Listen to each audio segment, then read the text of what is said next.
we're going to start with climate change and the impact, the literal impact that it's having on farmers, and you are a farmer. So help folks here understand, what does that impact look like for you? Thank you, and pleasure to be here today. This year was such a dry year for us on our farms, and throughout the U.S. as well. We've had multiple times where we have microburst storms that come through. Even though we use cover crops on our farm, we still have erosion and that topsoil that runs off during those storms. So in a very personal way, it affects us, but in so many ways, it's affecting farmers throughout Pennsylvania. And so I'm not sure what else we should. I'd like to pass it on. Yeah. You know how we're talking about how do we feel this as an individual? So this happens to you on your farm. Correct. How does that translate to an impact for the consumer?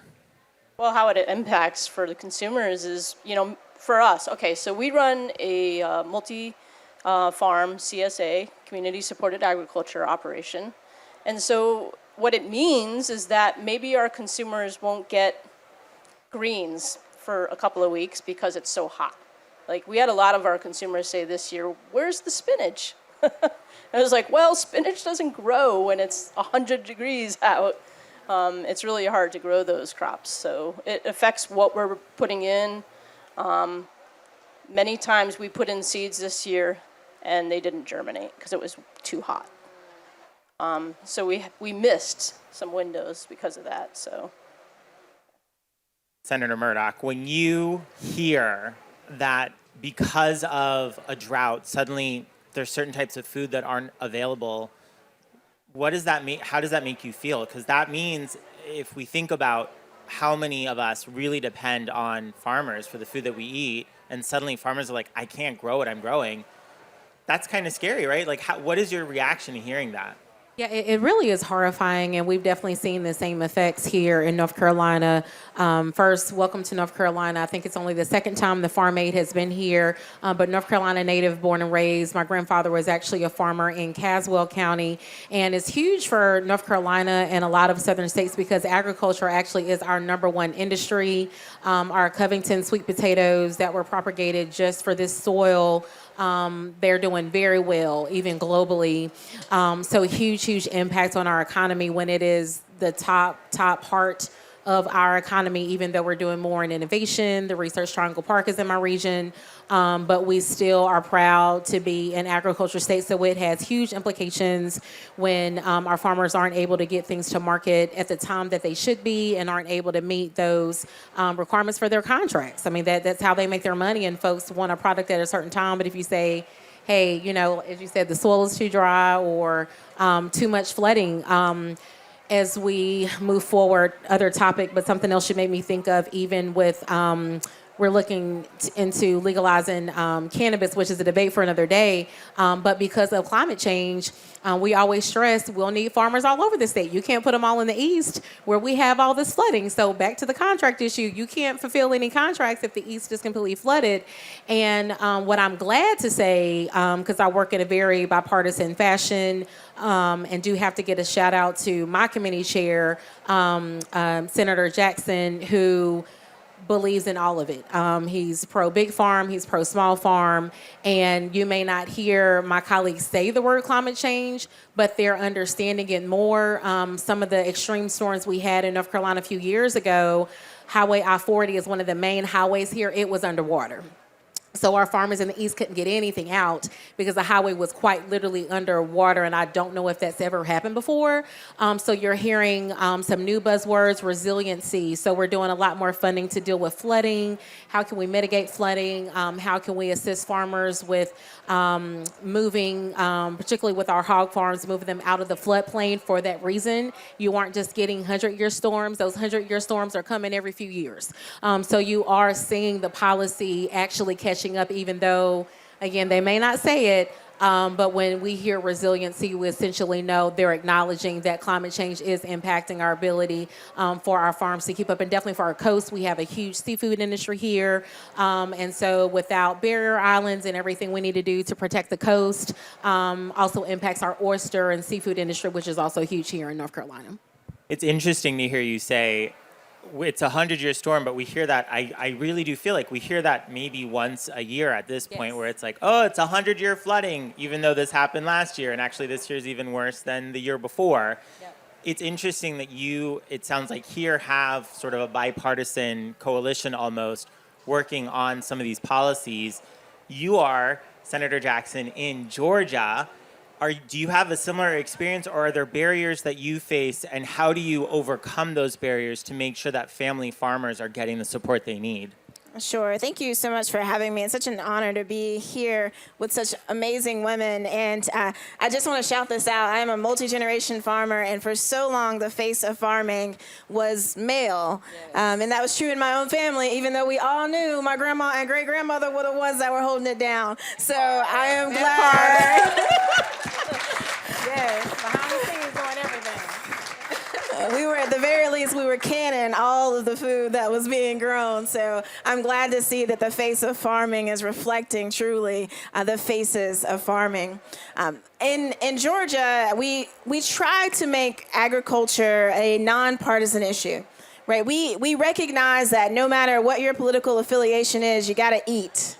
And so we work really hard. We're not always successful with that, but we do work really hard to try to come to some consensus and to some bipartisan efforts to say, at the end of the day, if we are going to preserve Georgia's number one produce is agriculture. If we're going to preserve it, we're going to have to come together to do this. And so we're going to have to make sure that we encourage farmers to build in some more resiliency. We're going to have to make sure that we actually help farmers recover from any number of the hurricanes and tornadoes that have come through. And so we are seeing more and more bipartisan work. And I think what I'm particularly excited about and proud of in Georgia is that you're seeing more urban legislators, which I am an urban legislator, who are getting informed and learning and able to really have an impact and a say in how do we help small farmers, whether they're in our metro areas or out in rural counties. We are deeply invested too, because that's how we get our food. And so I've been really proud to see that true bipartisan, and not just bipartisan, but also city and country coming together to work on those issues.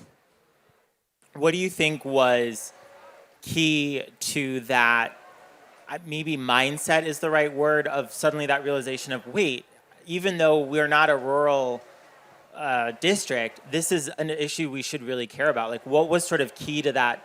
That both of you are shaking your head, so maybe each of you can answer this. Like, what was key to that?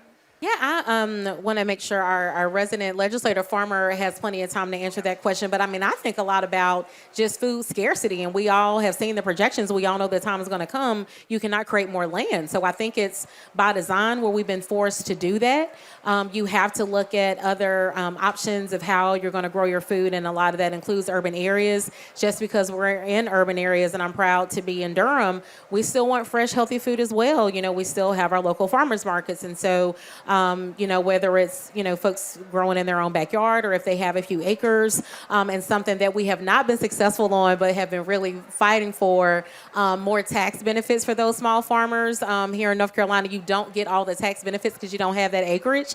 So we still have a long way to go as far as treating urban farmers equally. But I think it's really by necessity of you have to have it. And I think with other technology, being able to do more growing inside, being able to have greenhouses that are inside, I think it's opened up kind of the floodgates of more people wanting to grow inside. And I can feel it where more people care about it. I don't know what really caused that, but it's a cool thing, to want to farm, and definitely proud in Durham to say that we're, a part of that movement where just because we're in the urban area, we still love farming and support agriculture, and particularly with the health movement, knowing where your food comes from, wanting to support local, and local can mean an urban area now. Yeah, I think some of that change in Georgia has to do with more legislators who have farming roots.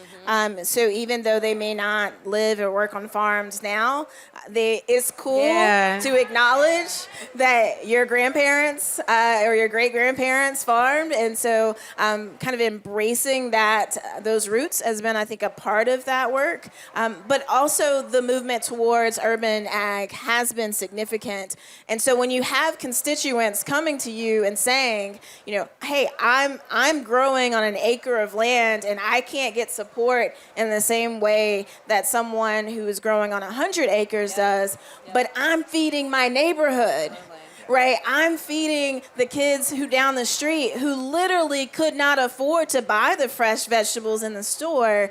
We need support. So I think it's been that kind of outpouring of local constituents in urban areas, in places that often had not been represented around ag, stepping up and saying we need to care about these issues, not just because we're growing in these urban areas, but also because we know where our food is. And then the last thing I'll say is that COVID was huge. COVID brought, when we started seeing videos of produce being plowed under across Georgia because they had nobody to pick it, there was all of a sudden this great upswell of people saying, I didn't know that there was a farm 30 minutes away where I could go and help pick the crop. And people becoming really interested in that. And the last thing I'll just say about that is that agritourism has become a really big part of how the Georgia industry works now. And so you have more people, more kids who are going on field trips to the farms, more people who are vacationing on working farms. And so there's just more interest, and with more interest comes more bipartisan work and more bipartisan efforts. And one quick interjection, too, of what we found, because we're both state legislators, but also at the local level, they're trying to keep up. I remember in Carrboro and Durham where they had to have ordinances because people wanted their own fresh eggs, and it was this huge thing of, how are we going to regulate this? Everybody wants their own eggs.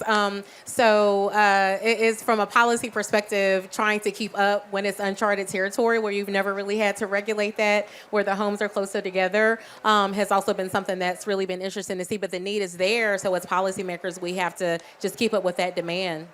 And I just wanted to chime in too, because I work a lot in Philadelphia. And I know in my new role with Farm Service Agency, we have urban centers that will be set up in Philadelphia to reach out to urban farmers, because we really have to right those wrongs, and we really have to create the equity piece in the work that we're doing. I was visiting a farm in Philadelphia a couple of weeks ago, and just seeing what was a former garbage dump turned into this amazing farm. And just like the feeling of community there, right, that generates, that wasn't there before. I mean, you can't forget the relational value of what the policy work that we're doing as well. Because in our work, we always have to remember that, it's about community and it's about our relationship to food, so. I actually have a question for you, Heidi, and it was something we were talking about before we came out here, and it's something I think that I know I want to know the answer to, and I'm sure some folks in the audience probably feel the same way.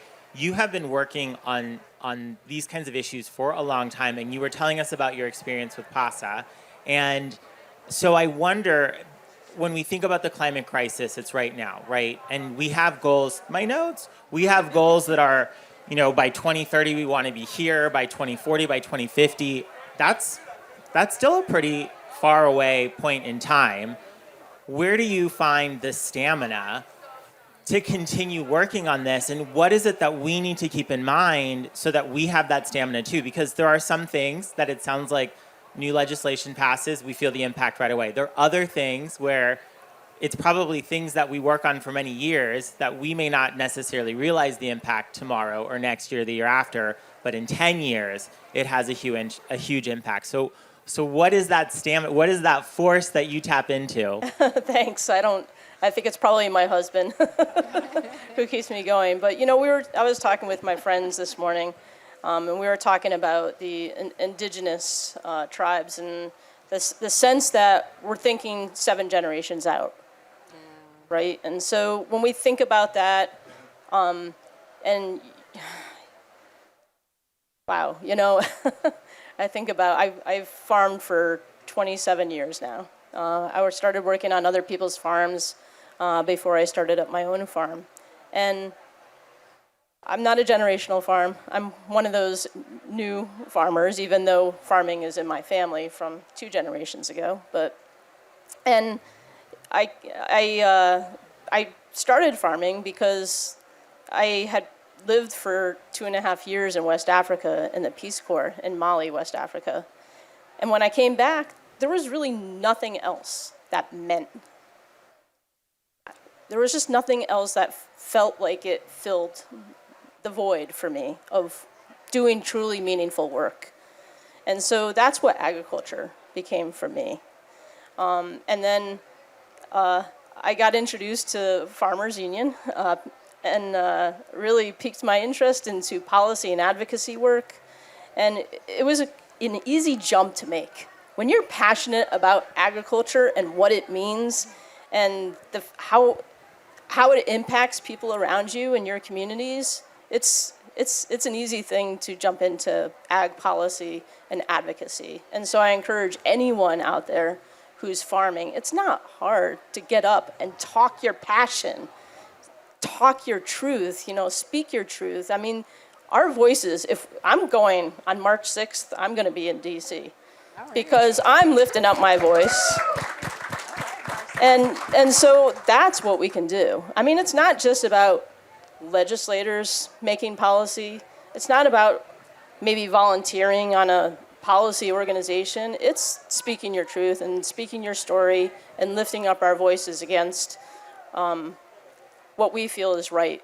So, I have this very distinct memory. My parents they're now in the kind of timber industry or timber farmers because they said that's easier to do when you're old. Although I've planted an awful lot of trees by hand, and it's not easy. But I remember very distinctly, I was 5 years old, and my parents taking me out to plant pecan trees. And they said to me, "We are planting these trees for you. We may never live to see the fruit of our labor. We are planting them for you."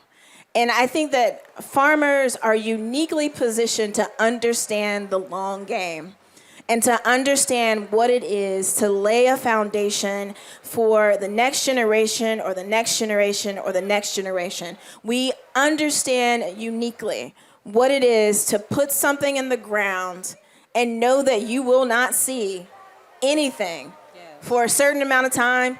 And in fact, you might not see anything. I planted tomatoes last year. I didn't see them all last year at all. They never came up at all. And then this year they volunteered.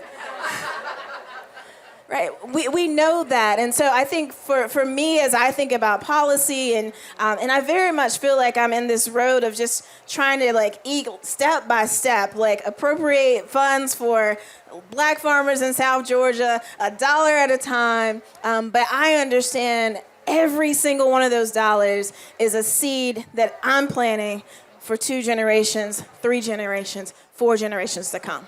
Absolutely.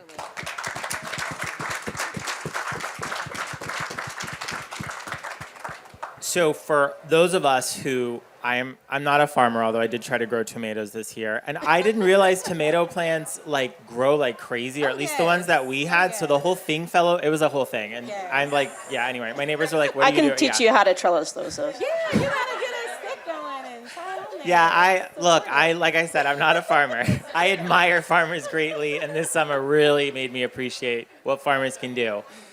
As a consumer, though. And we sort of I've heard this talked about a lot today, that one of the things consumers can do is vote with their money. But I think when it comes to policy, and I've noticed this a lot, we tend to pay attention to what's happening maybe at the whole state level or at the national level. And in reality, and I think all 3 of you might agree with this, the stuff that really impacts us is happening at our local level or our regional level. So what can we do, or where should we look to be more so to help plant those seeds and be better stewards of our environment? Like, what can I, as someone who isn't a farmer, how can I plug in? There are so many things you can do. Before becoming a state senator, I was a soil and water supervisor. A lot of people don't even know what that is. But here in North Carolina and states across the nation, there are actually county level programs where not only can you support and learn, we have master gardeners. So back to You're Not a Farmer, they will literally come and have a class with you. They will test your soil and say, this is what you can grow, what you can't grow, or you have an issue, we got to deal with your soil. And that's why we were founded, we're for soil health. But I think definitely it starts local here, I'm sure nationwide, but in North Carolina, some chains I'll mention from Harris Teeter to Ingalls, you will see that photo of that farmer and you'll know apples are also huge in North Carolina. I spent 5 years living in the western part of the state where agriculture is huge. That was my first interaction with a purple sweet potato, and I said, wow, this is awesome. I got to find more of these. But I worked with an economic development agency, so my entry point actually was agribusiness, where we want to support that industry, whether it be farm to table, our restaurant owners that are saying, hey, this is locally sourced, support them. And financially, it may cost a little bit more, but we found a market for it where consumers are willing to pay that extra 50 cents or $1 for that meal or even more, knowing, okay, I know these apples are a few hours away, or I know right down the street this is where they grew those sweet potatoes. So I think it's about knowing that there is a face behind that work, and just really working hard what we do to create a market for that. And we found the market is there, whether it be your local farmer market, and would be remiss, thank you so much, with that equity piece of, I think definitely my generation, I'm 38 years old, and my mom was a baby boomer, and she was that generation where a lot of them walked away from the farm.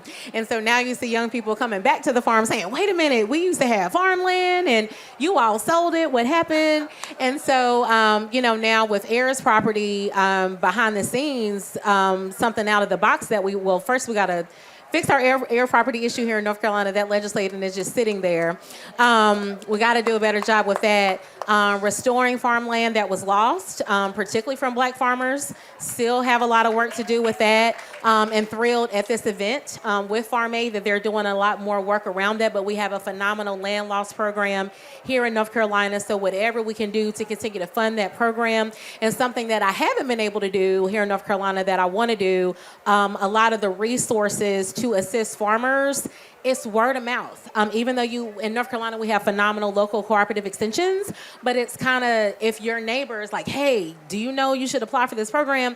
And so consistently with the Black farmers, I'm finding they just aren't always getting the information. So before becoming a senator, I was going to have a whole consulting firm just around connecting the dots, because I found someone that could literally have their taxes set up to where you're more competitive for those USDA programs. So I think there are a lot of different ways to go about doing it, but definitely not only supporting your local farmer, but creating a market for them. One last equity piece, even with our farmers markets, we're still having issues with that. So in Durham, it's a movement now. It started just at Thanksgiving. We have a Black farmers market in Durham. That's a very Durham thing to do, but just to support. And it's not just Durham. We have farmers come from 3 hours to sell whatever they have. So that was an out-of-the-box thing that we did. And farmers told us, wow, we made more this weekend than we made in 2 months. So support your local farmers. Can I just add one quick piece? I realize my father has taught me so much about how to make things work. And when they used to grow their own stuff and all this, they had it. And my dad stopped. They didn't have any cattle. And so my dad was like, I'm going to find somebody who will raise cattle so I can have it. And I went home the other day, and my dad had a whole freezer full of meat. He bought half a cow from a cattle person, and he bought it before the calf had even been born. And he was just like, baby, that's what you got to do. You got to invest early, and then you get a freezer full. And then that's what the consumers can do. That, like, I can do that too, right? Like, I can go and find, the internet's amazing. You can go and find the person who is willing and who actually needs you to invest before the calf is born so that they can feed the calf in order for it to end up in your freezer. And so I think, that's a little South Carolina old Black man lesson. Go and invest early in the calf. And I'm going to give a plug for community-supported agriculture. CSAs are a great way to get involved with your farmer, be educated about the land, the farmer, where your food is coming from. So I highly encourage all eaters to become involved with a local CSA in your area. Well, I feel a lot better knowing that the three of you are working on this and helping us fight our climate crisis and help family farmers. I want to thank the three of you for joining us today. Can we give them a round of applause? If you want to ask them, I'm sorry to put you guys on the spot. If you want to ask them questions, they're probably going to be around this area right in like the next 5 minutes. So definitely stick around. And then coming up next, we're going to be talking about native agriculture and pasture beef for the climate. Our full schedule is on the chalkboard right here. I made this announcement last session. Those of you standing out here, there are seats here. You can come inside and sit. There's no rule that says you can't come in once it starts. Thank you, all three of you, for joining us today. One more round of applause.